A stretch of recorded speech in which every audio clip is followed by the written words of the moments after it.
It takes plus time, to plus verb is used to talk about the amount of time an action needs to be completed or finished.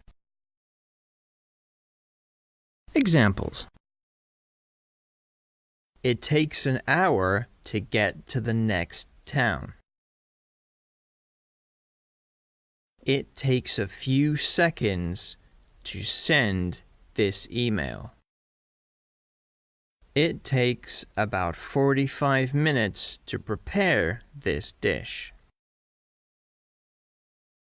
It takes only 30 minutes to finish this writing activity. It takes 15 minutes to walk to the nearest convenience store. It takes years to learn to play the guitar. It takes 4 to 5 years to graduate from college. It takes a few minutes to make coffee. It takes about 2 hours drive from here to reach the capital city.